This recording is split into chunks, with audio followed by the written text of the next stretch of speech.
हाँ जी, नमस्कार। स्वागत है आप सबका सनराइज एकेडमी में। कैसे हो? उम्मीद है कि आप अच्छे होंगे और आपकी तैयारी भी अच्छी चल रही होगी। तो अपन है वो राजस्थान की इकोनॉमिक रिव्यू पढ़ रहे थे और उसमें अपन ने वो 6 चैप्टर तक कंप्लीट कर लिया है। आज अपन शुरू करेंगे 7वां चैप्टर है, जो कि है शहरीकरण और शहरी विकास। तो आज अपन शुरू करते हैं 7वां चैप्टर अपने आर्थिक समीक्षा का। सबसे पहले देखेंगे कि शहरीकरण क्या होता है और फिर इसके बारे में इसके बाद अपन देखेंगे कि जो शहरी क्षेत्र में है वो उनकी है वो शहरी क्षेत्र में है वो जनसंख्या कितनी है, उनका लिंगानुपात कितना है, उसमें वो साक्षरता दर कितनी है। फिर उसके बाद अपन देखेंगे कि जो पलायन हो रहा है उसके जो डाटा है वो क्या है। फिर अपन देखेंगे कि अपने जो राजस्थान में है वो शहरी क्षेत्र के विकास के लिए कौन कौन से है वो संस्थाएं कार्यरत है, कौन कौन से विभाग है और उसकी है वो कौन कौन सी योजना चल रही है, उसके बारे में देखेंगे। फिर अपन देखेंगे कि जो बजट में क्या क्या प्रोविजंस है शहरी क्षेत्र के विकास के बारे में, उसके बारे में देखेंगे। तो शुरू करते हैं आज की क्लास को। आज अपन पढ़ेंगे शहरीकरण एवं शहरी विकास। यानी कि सबसे पहले देखेंगे कि शहरीकरण क्या होता है। तो है वो लोगों का है वो ग्रामीण क्षेत्रों से शहरों की तरफ आना ही शहरीकरण है। ये चाहे रोजगार के लिए आते हैं, शिक्षा के लिए भी आते हैं, तो जो शहरों की तरफ लोगों का आना ही शहरीकरण है। अब अपन बात करें, एक रिपोर्ट आती है United nation sustainable development global sustainable development report, United nation global sustainable development report जो 2023 है। इसके अनुसार देखते हैं कि इस रिपोर्ट में ये बताया गया है कि जो विश्व की आधी से ज़्यादा आबादी है वो शहरी क्षेत्रों में रहती है। विश्व की आधी से ज़्यादा आबादी शहरी क्षेत्रों में रहती है और 2050 तक ये जो आबादी है वो 66.66% हो जाएगी। ये भी इस रिपोर्ट में कहा गया। और इसी रिपोर्ट में ये भी कहा गया कि जो वैश्विक अर्थव्यवस्था है उसमें 80% से भी ज़्यादा या फिर 80% तक योगदान है वो शहरी क्षेत्रों का है। 80% योगदान है वो शहरी क्षेत्रों का है वैश्विक अर्थव्यवस्था में। और अपन वैसे भी अपन को पता है कि ज़्यादातर जो उद्योग धंधे होते हैं, कारखाने या फिर रोजगार के जो संसाधन होते हैं वो शहरी क्षेत्रों में होते हैं। तो इस रिपोर्ट में भी यही कहा गया कि जो 80% है वो शहरी क्षेत्र का योगदान है अपने कुल वैश्विक अर्थव्यवस्था में। उसके बाद अपन बात करते हैं जो अब भारत और राजस्थान में जो शहरीकरण कितना उसके है वो क्या दर रही है, यानी कि लगातार है वो शहरीकरण बढ़ रहा है। उसके बारे में थोड़े से डाटा देख लेते हैं। यहाँ पर वर्ष 1961 के अनुसार देखेंगे, 1961 से तुलना करेंगे। फिर है वो 2011 की जनगणना, फिर 2021, फिर 2031। ये तो अनुमानित है, ये भी अनुमानित है और ये तो रियल है। इधर अपन देखते हैं भारत में शहरीकरण की क्या जो है वो वृद्धि दर रही है। इधर अपने राजस्थान में शहरीकरण की क्या है वो वृद्धि दर रही है। तो सबसे पहले तो अपन बात करते हैं भारत की, यानी भारत में शहरीकरण की है वो क्या स्थिति रही है। तो सबसे पहले 1961 की जनसंख्या अनुसार देखें तो इसको है वो पहले जो अपन जो राउंड फिगर में लिख लेते हैं, फिर अपन दशमलव में लिख लेंगे। सबसे पहले 17, फिर 34, फिर 17, 31, 34 और 37, फिर दशमलव, इधर दशमलव, दशमलव और दशमलव। उसके बाद में यहाँ पर 97, फिर है वो 14 और फिर है वो यहाँ पर 43 और यहाँ पर 55। उसी प्रकार अपन राजस्थान की बात करें तो राजस्थान में है वो जो शहरीकरण है वो है 16, फिर है वो 24, 26 और जो 31 में वो संभावित अनुमानित है वो 27। इधर भी दशमलव, दशमलव, दशमलव, दशमलव, इधर है 28 और इधर है वो 42, 74 और 62। ये जो प्रतिशत में सारे के सारे डाटा है वो प्रतिशत में है। इसमें अपन बात देखें तो यह जो है वो शहरीकरण है वो लगातार है वो बढ़ रहा है। जैसे कि भारत की बात करें तो है वो 1961 की तुलना करें फिर 2011, तो इसमें है वो लगातार है वो शहरीकरण है वो बढ़ रहा है। जैसे कि 1961 में वो 17.97 था, ये सब प्रतिशत में है 17.97। फिर ये भी प्रतिशत में, ये भी प्रतिशत में, सब प्रतिशत में है 17.97, 31.14, फिर 34.43 2021 में अनुमानित है। और भारत का जो अनुमानित है 2031 में है वो है वो 37.55। इसी प्रकार जो अपने राजस्थान की बात करें तो राजस्थान में 28, फिर है वो यहाँ पर थोड़ी सी मिस्टेक है, 28, 87, 33, 74, 28, 87, 33, 74। यानी कि आपको केवल थोड़ा सा यह जो 2011 की जनगणना के अनुसार ये जो एक ध्यान रखना है बिल्कुल क्योंकि है वो जो जनगणना इसकी जो पूछे जाने की संभावना थोड़ी ज़्यादा होती तो है वो भारत की है वो 31.14% शहरीकरण है, जबकि राजस्थान में वो 24.87% है वो लोग है वो शहरों में रहते हैं, ये 2011 की जनगणना के अनुसार। तो ये तो अपने बात कर ली शहरीकरण के बारे में। अब अपन थोड़ा सा देख लेते हैं राजस्थान में है वो जनसंख्या कितनी है और शहरी जनसंख्या कितनी है, कुल जनसंख्या कितनी है, उसके बारे में देख लेते हैं।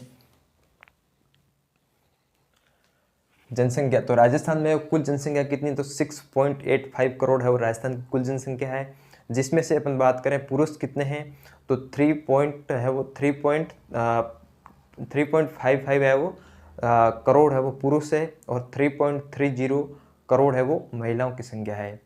फिर अपन बात कर रहे हैं जो कुल जनसंख्या वो कितनी है, तो 6.85 करोड़ 2011 की जनगणना के अनुसार है वो राजस्थान की जनसंख्या है।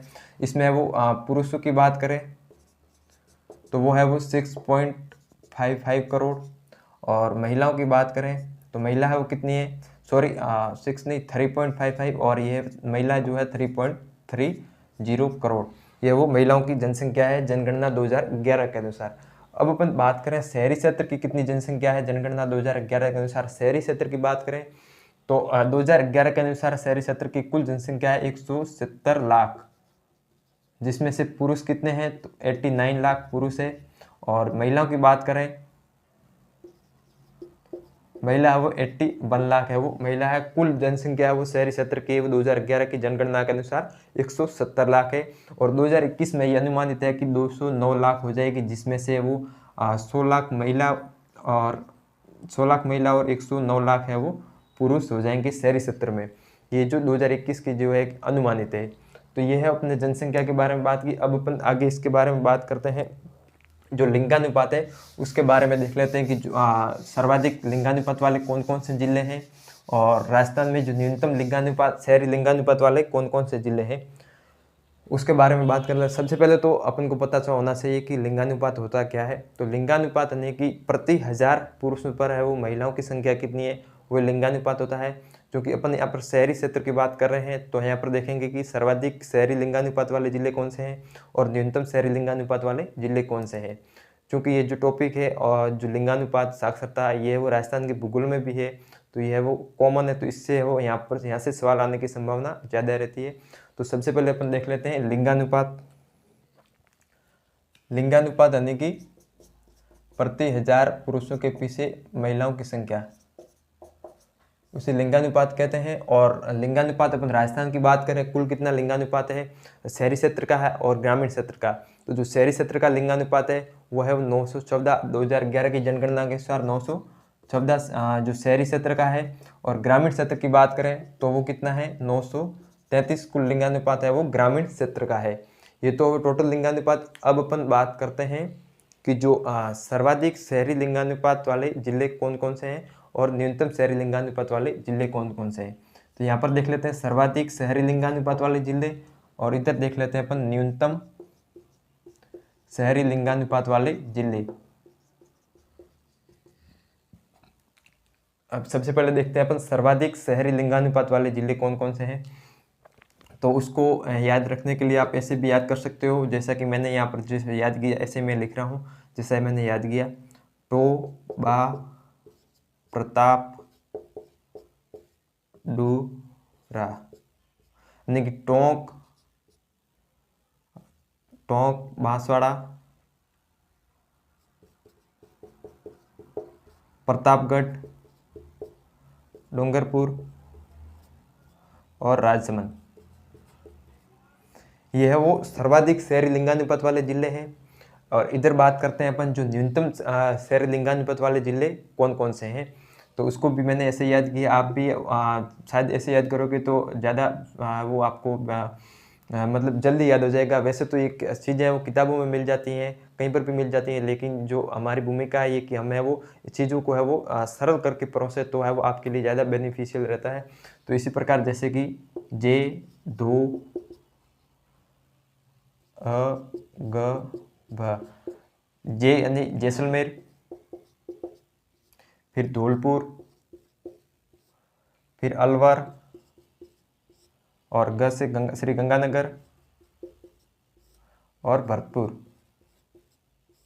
जे दो अगब, यानी कि न्यूनतम शहरी लिंगानुपात वाले जिले कौन कौन से इनका क्रम है, तो ध्यान रखना सबसे न्यूनतम शहरी लिंगानुपात वाला जिला जैसलमेर, फिर धौलपुर, फिर अलवर, फिर श्री गंगानगर, फिर भरतपुर। और अधिकतम की बात आए तो टोंक, बांसवाड़ा, प्रतापगढ़, डूंगरपुर और राजस्थान, ये है वो राजस्थान में अधिकतम शहरी लिंगानुपात वाले जिले हैं। इनके वो लिंगानुपात की भी बात कर लेते साथ में, कितना है इनका लिंगानुपात है। तो सबसे पहले यहाँ पर जो अधिकतम है सर्वाधिक है तो 900 ही होंगे, तो पहले अपन 999 लिख लेते हैं 9।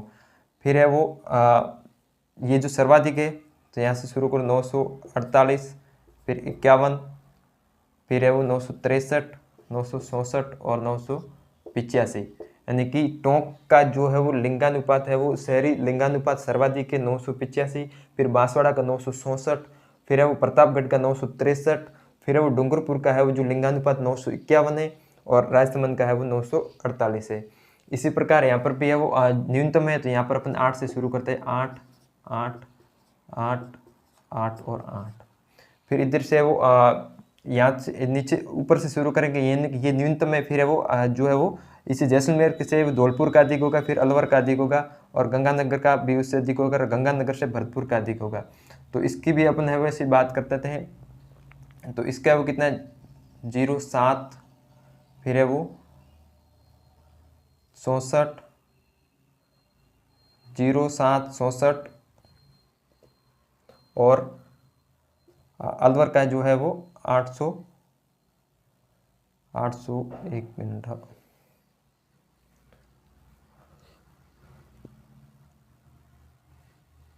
हाँ 7 67 72 78 और 87।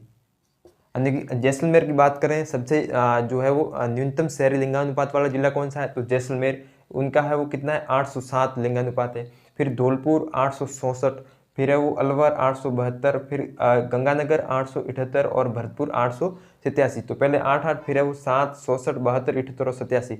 यहाँ पर भी पहले 999 लिखा, फिर है वो 48 51 63 64 और 85। यानी कि यह वो सर्वाधिक लिंगानुपात वाले शहरी लिंगानुपात वाले जिले हैं, और ये है वो न्यूनतम शहरी लिंगानुपात वाले जिले हैं।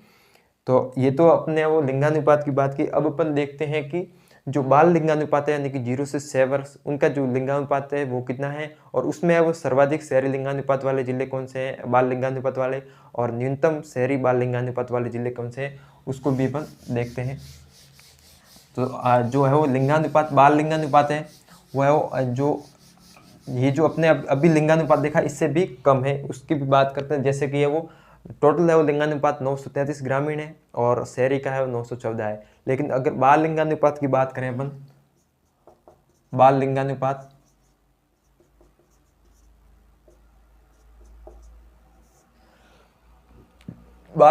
कितना है, तो है वो शहरी क्षेत्र में बात करें शहरी क्षेत्र, और इधर है वो ग्रामीण क्षेत्र।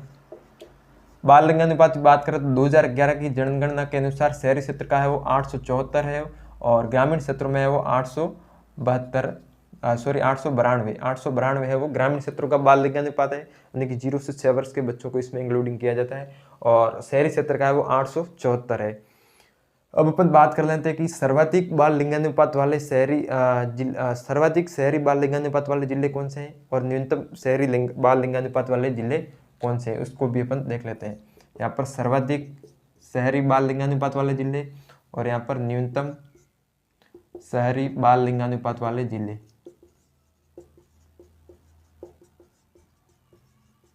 यहाँ पर सर्वाधिक और यहाँ पर है वो न्यूनतम।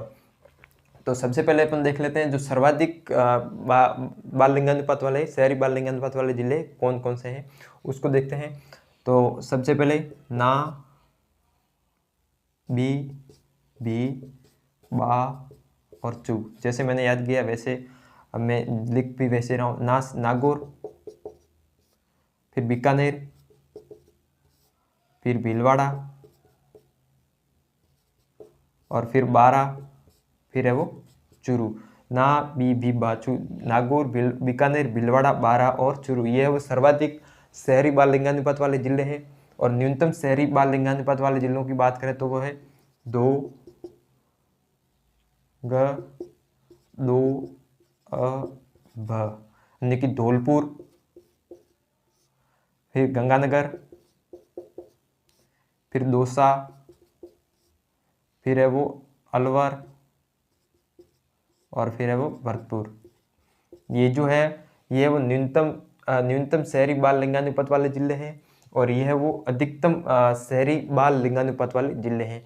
इनकी बात करें कि है कितना बाल लिंगानुपात, इनकी भी अपन बात कर लेते हैं। तो यहाँ पर 8, फिर 9, 9, 9 और 9। उसके बाद में यहाँ से है वो 899, फिर 904, 901, फिर है वो 904, 906 और 907। ये है वो सर्वाधिक बाल लिंगानुपात वाले जिले हैं। इधर अपन बात करें तो इधर न्यूनतम है, तो 8 से शुरू करते हैं। 8, 8, 8 और 8। फिर यहाँ पर 41, 42, 47, 51 और 52। यानी कि धौलपुर का है वो बाल लिंगानुपात कितना है, 841, सबसे कम है। फिर गंगानगर का 842, फिर दौसा, फिर अलवर और फिर भरतपुर। ये है वो न्यूनतम बाल लिंगानुपात वाले जिले हैं और ये है वो सर्वाधिक शहरी बाल लिंगानुपात वाले जिले हैं। सबसे ज़्यादा है वो नागौर का है वो सर्वाधिक बाल लिंगानुपात है और सबसे न्यूनतम है वो धौलपुर का बाल लिंगानुपात है। ऐसे ऑप्शन में आ जाते हैं कि सबसे निम्न में से कौन सा जिला है वो सबसे ज़्यादा शहरी बाल लिंगानुपात जिला और सबसे कम शहरी बाल लिंगानुपात वाला जिला का जो है वो कौन का ऑप्शन में आ सकता है, नागौर और धौलपुर। तो ये जो है वो उसको सही होगा, यानी कि सबसे ज़्यादा शहरी बाल लिंगानुपात वाला जिला नागौर है और सबसे कम है वो धौलपुर है। तो इसका ध्यान रखना और इसका जो है वो क्रम है इसका भी जरूर ध्यान रखना। अब अपन देखते हैं कि जो शहरी में साक्षरता दर कितनी, उसके बारे में देख लेते हैं, यानी कि लिटरेसी। शहरी क्षेत्र में साक्षरता दर कितनी है और 2001 में कितनी थी और 2011 की जनगणना के अनुसार है वो साक्षरता दर है वो कितनी है। तो अपन बात करते हैं अब साक्षरता दर की। साक्षरता दर है वो 2011 की जनगणना के अनुसार, 2001 की जनगणना के अनुसार बात करें तो है वो अपने राजस्थान की साक्षरता दर थी 60.40%, जो कि 2011 की जनगणना में है वो बढ़कर है वो 66.11% हो गई। और इसमें अपन बात करें अपन है वो 2011 की जनगणना के अनुसार शहरी क्षेत्र में साक्षरता दर कितनी है, तो वो है वो 79 यानी कि 79.70% शहरी साक्षरता है। जबकि ग्रामीण साक्षरता की बात करें तो वो है 61.40%। अपन बात करते हैं साक्षरता दर की, तो साक्षरता दर है वो 2001 में है वो कितनी थी, 2001 में है वो अपने राजस्थान की साक्षरता दर है वो 60.40% थी, जो कि 2011 में बढ़कर है वो 66.11% हो गई। ये 2001 की जनगणना के अनुसार है और ये 2011 की जनगणना के अनुसार। अब बात करें 2011 की जनगणना के अनुसार है वो शहरी साक्षरता दर कितनी है। शहरी साक्षरता दर वो है वो 79.70%। और अपन बात करें कि जो ग्रामीण साक्षरता दर है वो है वो 2011 की जनगणना के अनुसार कितनी है। ये 2011 की जनगणना के अनुसार देख रहे हैं अपन, तो जो ग्रामीण साक्षरता दर है वो है वो 61.40% है वो 2011 की जनगणना के अनुसार ग्रामीण साक्षरता दर है। तो ये अपन है वो साक्षरता दर के बारे में बात की। अब अपन देखते हैं कि जो सबसे ज़्यादा शहरीकृत जिला कौन सा है, यानी कि जनसंख्या के आधार पर देखें तो सबसे ज़्यादा है वो कौन से जिले में जनसंख्या निवास करती है, यानी कि जनसंख्या की दृष्टि से राजस्थान का सबसे बड़ा शहर कौन सा है और सबसे छोटा शहर कौन सा है, इसको भी देख लेते हैं यहाँ पर। तो जनसंख्या है वो, जनसंख्या की दृष्टि से बात करें तो है वो राजस्थान का जो जयपुर है, जयपुर शहर वो है वो जनसंख्या की दृष्टि से सबसे बड़ा है। 30.43 लाख जनसंख्या के साथ सबसे बड़ा शहर है जनसंख्या की दृष्टि से। और बांसवाड़ा है वो सबसे न्यूनतम जनसंख्या की दृष्टि से सबसे छोटा शहर है, यानी कि जनसंख्या बहुत कम रहती बांसवाड़ा में। अपन बात करते हैं जनसंख्या की दृष्टि से सबसे बड़ा शहर है वो जयपुर है, इसकी है वो जनसंख्या की बात करें तो 3.43 लाख है वो जनसंख्या है। और बांसवाड़ा है वो सबसे जनसंख्या की दृष्टि से सबसे छोटा शहर है, 1.01 लाख की जनसंख्या के साथ सबसे छोटा शहर है। जबकि है वो जयपुर है वो जनसंख्या की दृष्टि से सबसे बड़ा शहर है। और इसके बाद में जयपुर के बाद में कौन सा शहर आता है, तो जयपुर के बाद में जोधपुर जनसंख्या की दृष्टि से अपन देख रहे हैं यहाँ पर कर्म, और फिर है वो जयपुर, जोधपुर, फिर कोटा और फिर है वो बीकानेर। यानी कि जनसंख्या की दृष्टि से सबसे बड़ा शहर जयपुर, उसके बाद जोधपुर, फिर है वो कोटा और उसके बाद में वो बीकानेर। ये है वो जनसंख्या की दृष्टि से शहरों का क्रम है।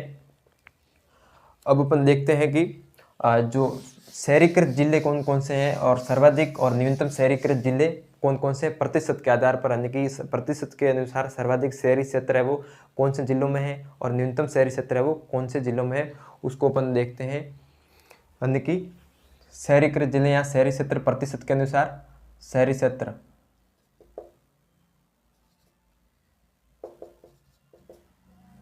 प्रतिशत में शहरी क्षेत्र,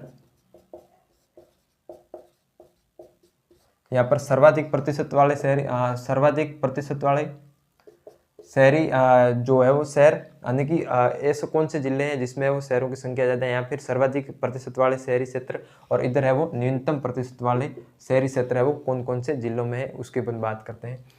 तो सबसे पहले तो अपन बात कर लेते हैं जो अब सर्वाधिक शहरी जिलों की बात करें तो वो कौन सा है, कोटा, जयपुर,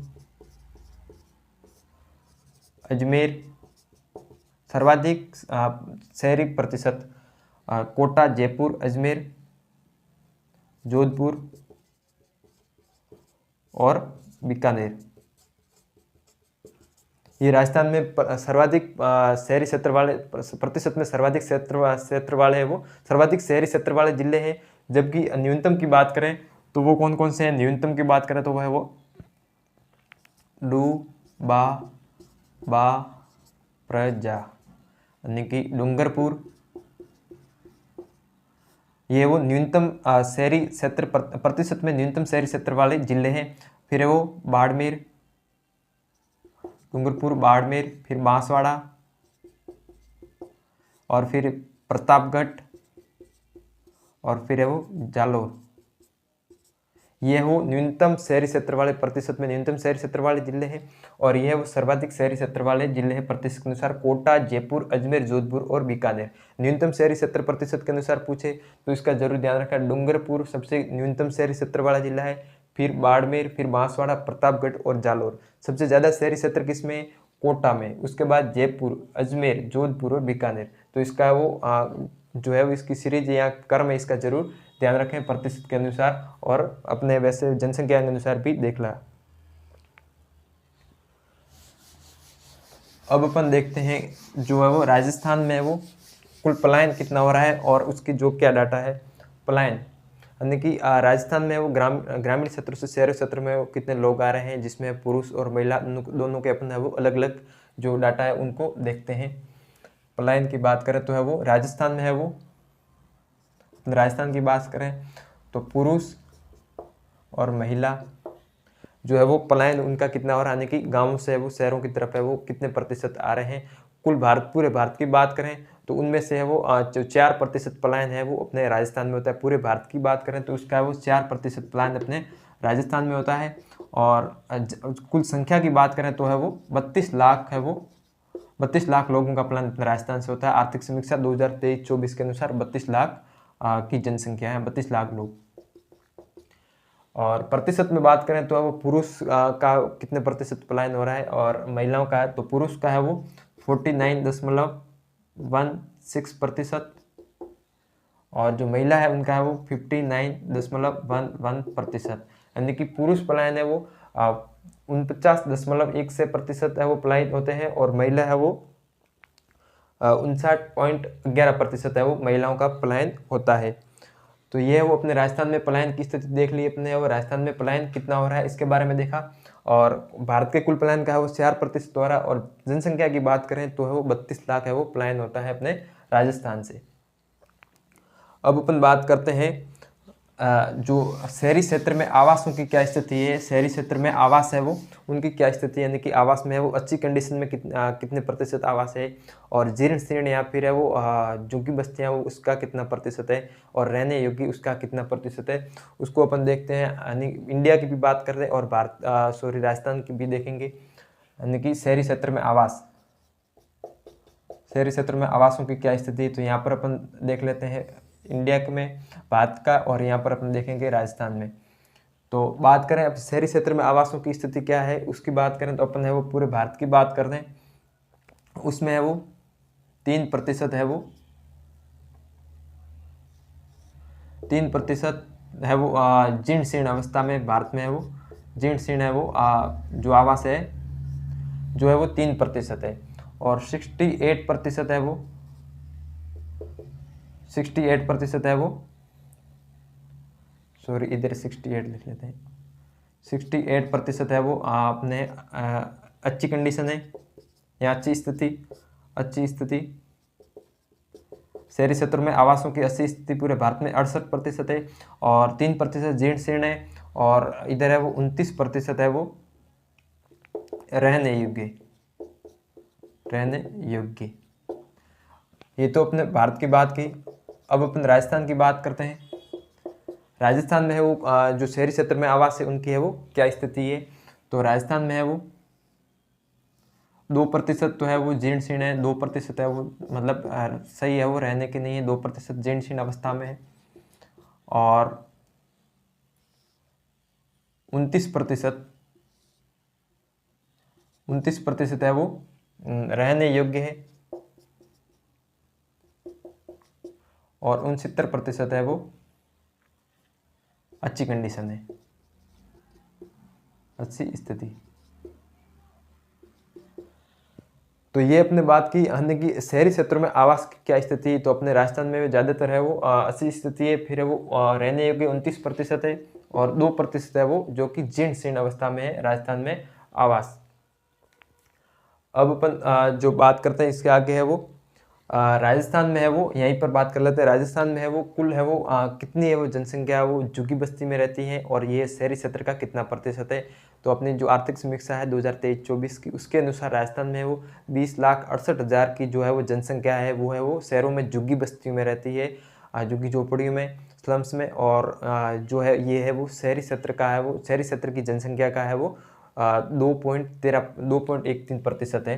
कुल है वो झुग्गी बस्ती में रहने वालों की कुल जनसंख्या कितनी है। अपने राजस्थान में कुल जनसंख्या 20,68,000 है वो झुग्गी बस्ती में इतनी जनसंख्या झुग्गी बस्ती में रहती है जो कि है वो शहरी जनसंख्या का 2.13% है। शहरी जनसंख्या का कुल कितना प्रतिशत है 2.13% है शहरी जनसंख्या जो कि है वो झुग्गी बस्ती में रहते जो कि यहाँ स्लम्स में रहते हैं। और जिलों की बात करें कि सर्वाधिक कौन से जिले हैं सर्वाधिक और न्यूनतम मतलब झुग्गी बस्तियाँ वो सर्वाधिक कौन से जिले में। तो है वो सर्वाधिक है वो जयपुर में स्लम्स में ज़्यादा रहते हैं जो झुग्गी बस्तियों की संख्या ज़्यादा है और फिर है वो जयपुर कोटा और जोधपुर ये वो इन पर है वो सर्वाधिक झुग्गी बस्तियों में लोग रहते हैं। इन सिटी में जयपुर कोटा और जोधपुर है वो इसमें है वो सर्वाधिक है वो झुग्गी बस्तियों की संख्या है। अब अपन बात करते हैं ये तो अपने बात की शहरीकरण की इनमें वो लिंगानुपात देखा साक्षरता दर देखी पलायन देखा और शहरीकरण क्या होता है इसके बारे में देखा। अब है वो शहरीकरण और शहरी विकास। तो अब शहरीकरण देख लिया आप देखेंगे शहरी विकास राजस्थान में शहरी विकास के लिए कौन कौन सी संस्था है वो कार्यरत है और कौन कौन से है वो जो योजना है वो शहरी विकास के लिए वो वर्तमान में चल रही है उसके बारे में अपन देखते हैं। राजस्थान में शहरी विकास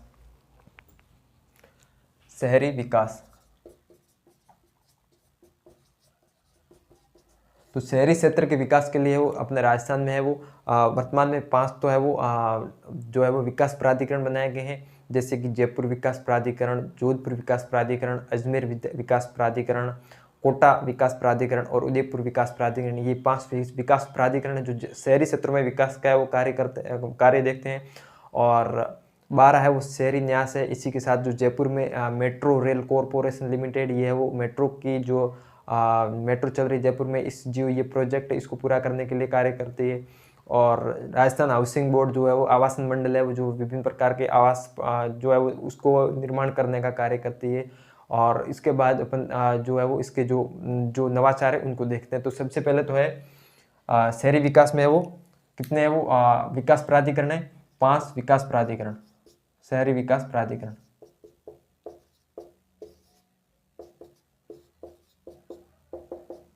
कौन कौन से 5 तो है वो जयपुर विकास प्राधिकरण जयपुर डेवलपमेंट ऑथराइज जयपुर विकास प्राधिकरण जोधपुर विकास प्राधिकरण, और फिर कोटा विकास प्राधिकरण, उदयपुर विकास प्राधिकरण और अजमेर विकास प्राधिकरण। ये 5 है वो विकास प्राधिकरण है। और इसके साथ है वो 12 है वो शहरी न्यास है। शहरी न्यास कितने, उनकी संख्या है वो 12 है। 5 विकास प्राधिकरण, 12 शहरी न्यास। इसी के साथ है वो जो Jaipur metro rail corporation limited, ये वो जो जयपुर में जो मेट्रो चल रही है उसके जो है वो विकास का कार्य करती है। और एक है वो रेरा यानी कि real estate regulatory authority of Rajasthan. जो रेरा है रियल एस्टेट यानी कि जो स्थावर संपदा होती है रियल एस्टेट, इसमें है वो प्रतिस्पर्धी एवं स्वस्थ और पारदर्शी तरीके से विकास प्रतिस्पर्धा का विकास किस प्रकार हो उसके बारे उसके है वो क्षेत्र में ये वो रेरा कार्य करती है। और है वो राजस्थान हाउसिंग बोर्ड RHB यानी कि राजस्थान आवासन मंडल, राजस्थान आवासन मंडल। तो इनके बारे में अपन थोड़ा बहुत देख लेते हैं। राजस्थान आवासन मंडल और जो है वो रियल एस्टेट रेगुलेटरी अथॉरिटी और जो है वो जयपुर मेट्रो रेल कॉरपोरेशन, इसके बारे में अपन थोड़ा देख लेते हैं। तो जो जयपुर मेट्रो रेल कॉरपोरेशन है, इसकी है वो जो शुरुआत है वो जून 2015 से इस प्रोजेक्ट की शुरुआत की गई थी जयपुर मेट्रो की। और वर्तमान में ये है वो जो मानसरोवर से बड़ी चौपड़ तक है वो ये जयपुर मेट्रो है वर्तमान में चल रही है। और इसको वो एक्सटेंड करने का जो प्रस्ताव वो भी है वो प्रस्तावित है। यानी कि इधर है वो जैसे कि अपन जयपुर मेट्रो रेल कॉरपोरेशन की बात करें तो मान लीजिए ये है वो, मान लीजिए ये जयपुर शहर का नक्शा है मान लीजिए। और अपन इसमें बात करें जो मेट्रो है वर्तमान में है वो मानसरोवर से बड़ी चौपड़ तक है वो वर्तमान में चल रही है। इसकी जो शुरुआत है वो 2015 से इस प्रोजेक्ट की शुरुआत हुई थी। और इसमें है वो एशियन डेवलपमेंट बैंक प्लस है वो राजस्थान की राज्य सरकार है, उनके इन दोनों के वित्त पोषण से ये जो प्रोजेक्ट है प्रस्तावित किया गया है। और इसको है वो अभी बढ़ाने का भी है वो जो प्रस्ताव है वो रखा गया, यानी कि बड़ी चौपड़ को भी और मानसरोवर को 200 फीट बाईपास तक, 200 फीट बाईपास से मानसरोवर को जोड़ा जाएगा। और फिर बड़ी चौपड़ को इसको भी आगे है वो एक्सटेंड किया जा रहा है ट्रांसपोर्ट नगर तक, ट्रांसपोर्ट नगर तक है वो, यानी कि फिर है वो 200 फीट बाईपास से लगाकर ट्रांसपोर्ट नगर तक है वो मेट्रो चलेगी। और इसके जो है वो एक और है वो जो प्रस्तावित है वो प्रोजेक्ट अभी है वो नहीं बना है, प्रस्तावित है जो 23.5 किलोमीटर का है वो है अम्बाबाड़ी से है वो सीतापुरा तक है वो मेट्रो चलेगी। अम्बाबाड़ी से सीतापुरा तक है वो 23.5 किलोमीटर जो कि है वो प्रस्तावित है। तो ये वो जो जयपुर शहर है उसमें है वो मेट्रो का विकास का है वो कार्य करती है। और मेट्रो जो है वो ट्रेन चलती है उसके विकास के बारे में ये देखती है जयपुर मेट्रो रेल कॉरपोरेशन। और अब अपन बात करते हैं कि जो रियल एस्टेट रेगुलेटरी अथॉरिटी है उसका है वो स्थापना, उसकी जो गठन है कब किया गया है, इसका कानून है वो कौन सा है उसको देख लेते हैं। Real estate regulatory authority of Rajasthan, जिसको अपन शॉर्ट में रेरा कहते हैं, रियल एस्टेट रेगुलेटरी अथॉरिटी। तो जो ये अधिनियम है real estate regulatory authority real estate development act जो कि 2016 का है। और ये जो प्रभाव में कब आया तो मई 2017 से ये जो अधिनियम है वो प्रभावित मतलब प्रभाव में आया। मई 2017 से ये वो अधिनियम प्रभावी आया मतलब प्रभाव में आया। और अपन बात करें कि जो है वो ये रियल एस्टेट क्षेत्र स्थावर संपदा रियल एस्टेट क्षेत्र में स्वस्थ प्रतिस्पर्धी एवं कुशल जो प्रतिस्पर्धा के साथ है वो विकास या संवर्धन के लिए वो रेरा कार्य करती है। और इसी के लिए है वो एक रेरा की अपीलेट ट्रिब्यूनल का गठन किया गया 6 मार्च 2019 को। 6 मार्च 2019 को है वो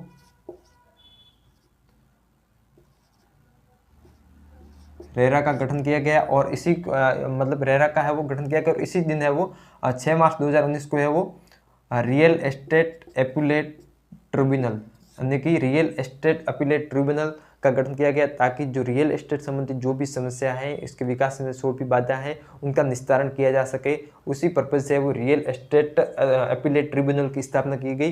कब 6 मार्च 2019 को। और रेरा का भी गठन है वो 6 मार्च 2019 को ही किया गया।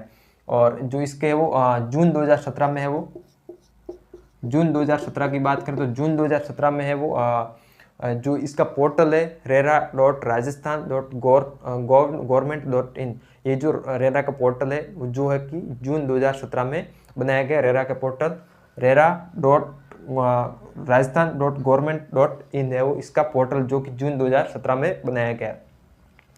और जो ये है वो राजस्थान में वो शहरी क्षेत्र के विकास के लिए वो जो रियल एस्टेट में विकास के लिए वो कार्य करती है, RERA real estate regulatory authority. और अपन बात कर रहे हैं यहाँ पर राजस्थान आवासन मंडल। राजस्थान आवासन मंडल यानी कि राजस्थान हाउसिंग बोर्ड, इसकी स्थापना की बात करें तो इसकी स्थापना कब हुई? राजस्थान आवासन मंडल की स्थापना है वो 24 फरवरी 1974 को हो गई थी। इसकी राजस्थान हाउसिंग बोर्ड की स्थापना 24 फरवरी 1974 को इसकी स्थापना हुई।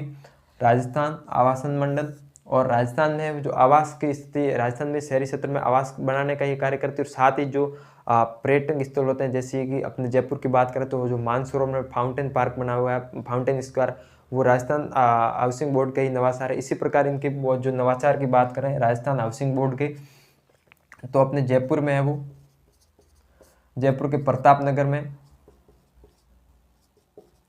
कोचिंग हब है वो बन रहा है। तो कोचिंग हब है वो जो ये अपने राजस्थान हाउसिंग बोर्ड का ही है वो नवाचार है। इसी के साथ है वो जो समृद्धि प्रताप नगर में समृद्धि अपार्टमेंट है, माही अपार्टमेंट, एस रेजिडेंसी,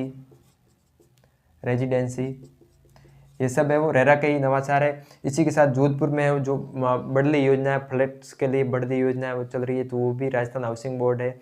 इसी प्रकार इनके जो माउंट आबू में भी बहुत सारी योजना चल रही है। और कोटा में भी बात करें तो कोटा में जो चौपाटी है वो राजस्थान हाउसिंग बोर्ड का ही नवाचार है। कोटा में जो चौपाटी, जोधपुर में भी चौपाटी है।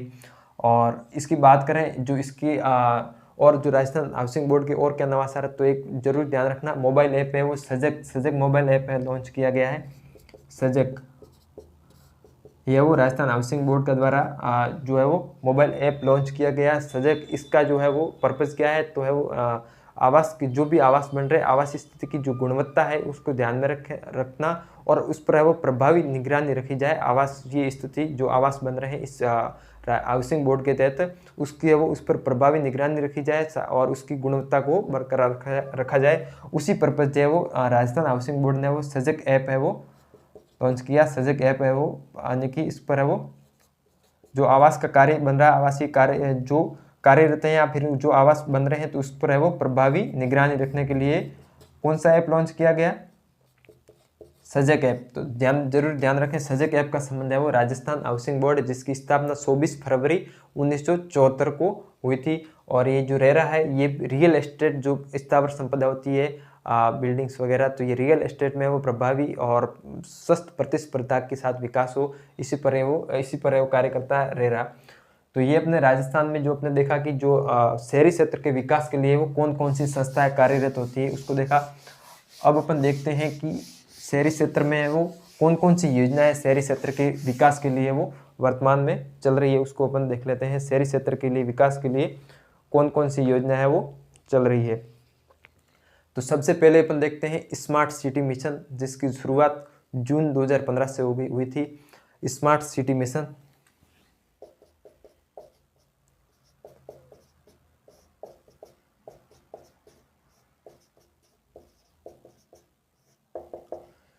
स्मार्ट सिटी मिशन की बात करें तो इसकी शुरुआत कब हुई? जून 2015 में इसकी शुरुआत होगी। इसके तहत है वो 2015 से 5 वर्षों के लिए योजना चलाई गई थी। और इसमें वो 100 शहरों को सिलेक्ट किया गया। कितने शहर? 100 शहर। और प्रत्येक शहर को है वो प्रति वर्ष 100 करोड़ रुपए का है वो शहरी विकास के लिए वो इसमें अनुदान दिया जाता है। यानी कि शुरुआत की बात करें तो जून 2015 से ये योजना शुरू हुई थी, जून 2015 से। और इस योजना के तहत 100 शहरों को है वो सिलेक्ट किया गया। इसकी जो समय सीमा की बात करें तो वो 5 वर्ष है, 5 वर्ष की है वो समय सीमा। उसमें 100 शहरों को है वो चयनित किया गया। और 100 शहरों में है वो प्रत्येक शहर को प्रति वर्ष 100 करोड़ रुपए का है वो शहरी विकास के लिए जो केंद्र सरकार के द्वारा है वो इसमें वो वित्त दिया जाता है, 100 करोड़ प्रति वर्ष। और प्रत्येक शहर को, जो शहर है इसमें प्रत्येक शहर को, और इसी के समान राशि यानी कि 100 करोड़ तो केंद्र सरकार देगी, और 100 करोड़ है वो जिस राज्य में जो शहर का विकास हो रहा है वो राज्य सरकार, और फिर जो नगरीय निकायों का विकास हो रहा है तो जो अर्बन लोकल बॉडी है वो मिलकर भी है वो 100 करोड़ रुपये शहरी विकास के लिए वो भी देंगे, और 100 करोड़ केंद्र सरकार देगी। इसमें अपन जो इम्पोर्टेंट है, अपने राजस्थान के कौन कौन से शहर शामिल है स्मार्ट सिटी मिशन के तहत, अब हमारे लिए तो वो ज़्यादा इंपॉर्टेंट है, यानी कि 100 शहरों में अपने राजस्थान की बात करें तो वो है वो कौन कौन से हैं, तो जयपुर, कोटा, अजमेर और उदयपुर। क्वेश्चन आ जाए कि स्मार्ट सिटी मिशन के तहत वो राजस्थान के कौन कौन से जिले शामिल है, जयपुर, कोटा, अजमेर, उदयपुर। इसको आप काजू से याद रख सकते हैं, KAJU, यू से उदयपुर, जे से जयपुर, ए से अजमेर और के से कोटा। जयपुर, कोटा, अजमेर, उदयपुर ये वो स्मार्ट सिटी मिशन के तहत अपने राजस्थान के जिले हैं वो शामिल है।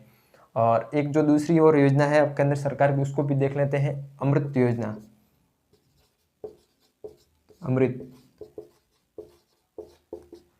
अमृत यानी कि Atal mission for rejuvenation urban transformation. Atal mission for renovation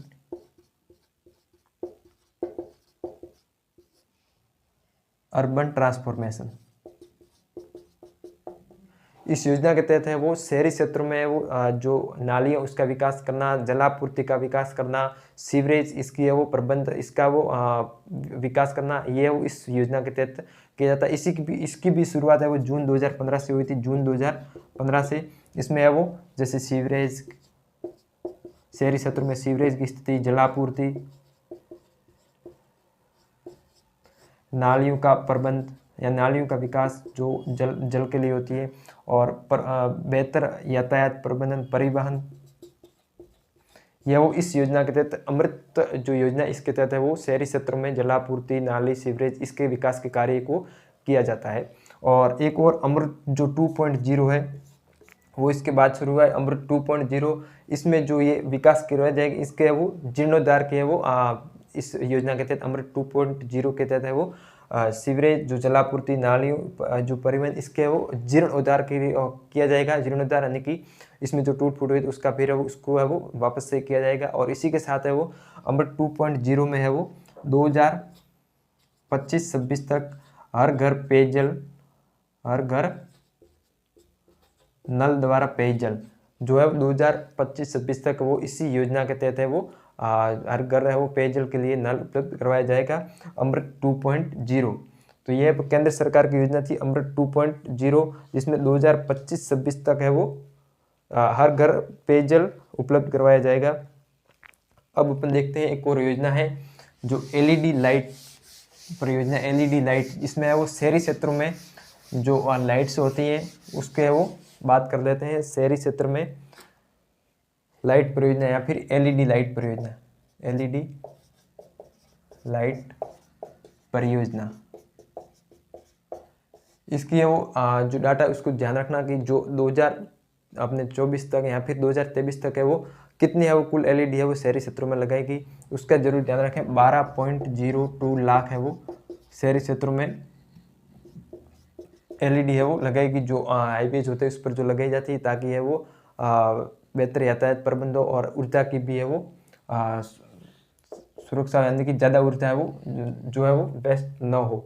तो ये LED लाइट परियोजना थी, इसके तहत है वो मार्च 2024 तक कितनी है वो 12.02 लाख LED है वो लगेगी LED परियोजना के तहत। अब अपन देखते हैं राजस्थान में जो कौन कौन सी योजना है। राजस्थान की जो स्वायत्त शासन विभाग की और जो अन्य योजना उसको भी देख लेते हैं राजस्थान की।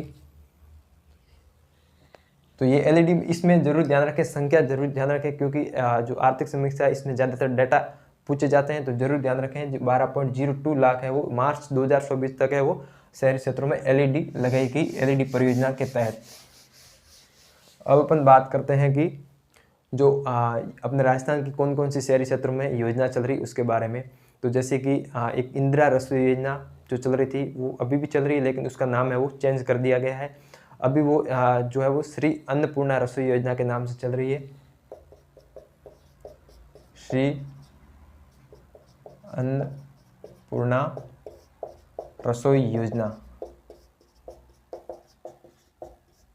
इसका जो पहले नाम था वो है वो इंदिरा गांधी रसोई योजना था। इस योजना के तहत अब इसकी है वो बात करें शुरुआत कब हुई, तो 20 अगस्त 2020 को इस योजना की शुरुआत हुई। और इस योजना के तहत है वो 8 रुपये प्रति थाली के हिसाब से भरपेट भोजन मिलता है। प्रत्येक अपने राजस्थान के जो 240 नगरीय निकाय, प्रत्येक नगरीय निकाय में है वो 1000 है वो जो अन्नपूर्णा रसोई कार्यरत है, और इसमें है वो दोपहर और शाम को 8 रुपये प्रति थाली के हिसाब से भरपेट भोजन मिलता है, जिस पर है वो 22 रुपये का अनुदान सरकार के द्वारा दिया जाता है।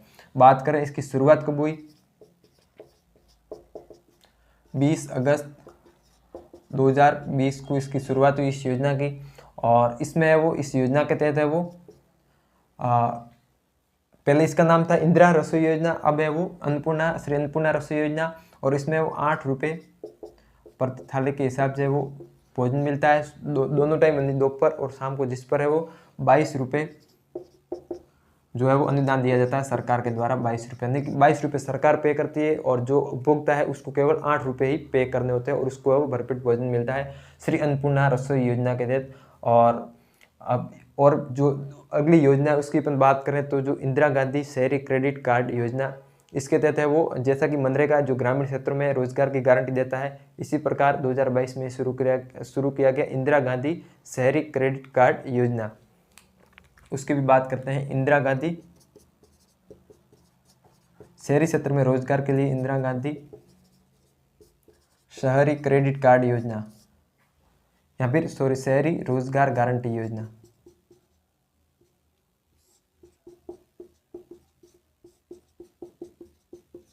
बात करें इंदिरा गांधी शहरी रोजगार गारंटी योजना, इसकी शुरुआत कब हुई, तो जो ये योजना इसकी शुरुआत 9 सितंबर 2022 को की गई। और इसमें वो शुरुआत में 100 दिन का रोजगार शहरी क्षेत्रों में दिया जाता था, लेकिन बजट 2023-24 में है वो इसको 25 दिन और बढ़ा दिए। अब है वो 125 दिन का है वो 125 दिन का है वो शहरी क्षेत्रों में भी रोजगार उपलब्ध करवाया जाता है। लेकिन ये 25 है वो दिन है वो कब कौन से बजट में बढ़ाए, तो 2023-24 के वो बजट में है वो जो है वो 25 दिन और बढ़ाए, और अभी है वो 125 दिन का वो शहरी क्षेत्रों में भी रोजगार मिलता है। इसकी शुरुआत कब हुई थी, 9 सितंबर 2022 को इस योजना की शुरुआत हुई थी। यह है इंदिरा गांधी शहरी रोजगार गारंटी योजना। इसके तहत 125 दिन का शहरी क्षेत्र को भी है वो शहरी क्षेत्रों में भी है वो जो 18 से बात करें उम्र की, तो 18 से 60 साल की तक के जो भी उम्र के वो व्यक्ति वो बेरोजगार है, तो वो है वो इस इंदिरा गांधी शहरी रोजगार गारंटी योजना के तहत है वो रोजगार प्राप्त कर सकते हैं 125 दिन का। और एक और जो योजना है वो इंदिरा गांधी शहरी क्रेडिट कार्ड योजना। यहाँ पर लिख लेता हूँ, इंदिरा गांधी शहरी क्रेडिट कार्ड योजना। इसकी बात करें इंदिरा गांधी शहरी क्रेडिट कार्ड योजना, इसकी वो 2021 में शुरुआत हुई थी। और इसके तहत है वो इंदिरा गांधी शहरी क्रेडिट कार्ड योजना के तहत वो 5 लाख स्ट्रीट वेंडर्स या फिर जो कमजोर वर्ग है या फिर जिसको जरूरतमंद है उनको है वो 50,000 रुपये तक का है वो ब्याज मुक्त ऋण दिया जाता है। कौन सी योजना के तहत, इंदिरा गांधी शहरी क्रेडिट कार्ड योजना के तहत। कितने, 5 लाख स्ट्रीट वेंडर्स या फिर जरूरतमंद लोगों को 50,000 तक की राशि जरूर ध्यान रखें। एग्जाम में कई बार राशि पूछी जा सकती है कि इस योजना के तहत कितनी राशि दी जाती है, या फिर है वो जो अनुदान या फिर जो ऋण दिया जाता है उस पर है वो कितना ब्याज सब्सिडी मिलती है, तो उनका भी है वो जरूर ध्यान रखें। तो 50,000 तक की राशि है वो ब्याज मुक्त, यानी कि ब्याज फ्री है वो राशि 5 लाख स्ट्रीट वेंडर को दी गई इंदिरा गांधी शहरी क्रेडिट कार्ड योजना के तहत ब्याज मुक्त 50,000 की राशि, ताकि वो उनके है वो जो भी छोटा मोटा काम करे उसमें वो वित्तीय सहायता वित्त की जो जरूरत होती है उसको पूरा कर सके। और इसकी शुरुआत है वो 2021 में हुई थी, इंदिरा गांधी शहरी क्रेडिट कार्ड योजना। तो ये देखिए अपने राजस्थान में कौन कौन सी शहरी क्षेत्रों में जो इम्पोर्टेंट योजना चल रही है उसके बारे में।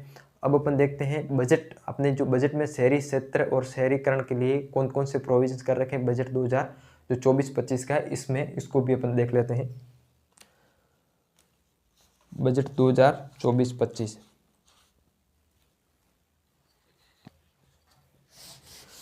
बजट में है वो शहरीकरण या फिर शहरी क्षेत्र के विकास के लिए कौन कौन से है वो प्रावधान किए गए, बजट में कौन कौन सी घोषणा की, उसको देखते हैं अपन। तो सबसे पहले वो डॉक्टर श्यामा प्रसाद मुखर्जी जिला उत्थान योजना है। इस योजना के तहत है वो जो प्रत्येक जिले को जिले के उत्थान के लिए, जिले के विकास के लिए 500 करोड़ रुपए की राशि आवंटित की जाएगी और इसके लिए है वो एक विशिष्ट कमेटी का भी गठन का प्रावधान है, जो कि है वो जो बेहतर तरीके से विकास किस प्रकार किया जा सके और इस जो ये राशि आवंटित की गई इसका है वो सही उपयोग किस प्रकार किया जा सके। तो अपने बजट की बात करें,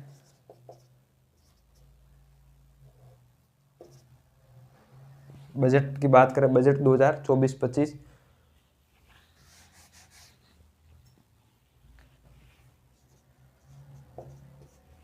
इसमें वो डॉक्टर श्यामा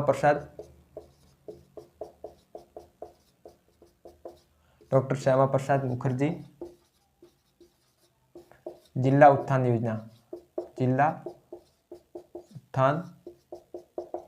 योजना, इसके तहत है वो प्रत्येक जिले को कितनी राशि, प्रत्येक जिले के उत्थान के लिए 500 करोड़ रुपए की राशि आवंटित की जाएगी। प्रत्येक जिले के उत्थान के लिए 500 करोड़ रुपए की राशि है वो आवंटित की जाएगी। 500 करोड़ रुपए की राशि है वो डॉक्टर श्यामा प्रसाद मुखर्जी जिला उत्थान योजना के तहत प्रत्येक जिले को 500 करोड़ की राशि आवंटित की जाएगी उसके विकास के लिए, और इसके लिए एक विशेष कमेटी या टीम का भी गठन किया जाएगा, जो कि है वो एक बेहतर तरीके से वो जिले के विकास की है वो रूपरेखा का निर्माण करे। उसी के लिए वो इस टीम का वो गठन भी किया जाएगा। और अपन और बात करें तो एक जो अपने केंद्र सरकार में जो योजना चल रही है, प्रधानमंत्री स्ट्रीट वेंडर आत्मनिर्भर निधि योजना यानी कि PM स्वनिधि, तो उसी की तर्ज पर अपने राजस्थान में भी मुख्यमंत्री स्वनिधि योजना लाई गई है। यानी कि इस बजट में प्रावधान है मुख्यमंत्री स्वनिधि योजना, मुख्यमंत्री स्वनिधि योजना, मुख्यमंत्री स्ट्रीट वेंडर आत्मनिर्भर निधि योजना, स्वनिधि नहीं, मुख्यमंत्री स्ट्रीट वेंडर आत्मनिर्भर निधि योजना। इसके तहत जो स्ट्रीट वेंडर है या फिर और भी असहाय और जरूरतमंद लोग हैं उनको है वो वित्तीय सहायता, या फिर वित्तीय सहायता करना या फिर जो भी वो काम करे उसमें है वो इस योजना के तहत है वो सहायता करना। तो ये भी अपने जो बजट है 2024-25 का, इसमें शहरीकरण और शहरी विकास से संबंधित प्रावधान है।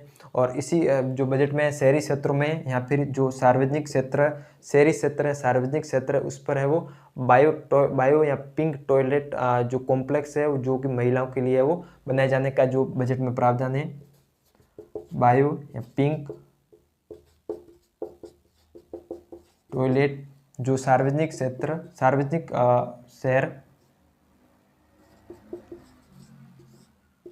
सार्वजनिक क्षेत्र बाजारों में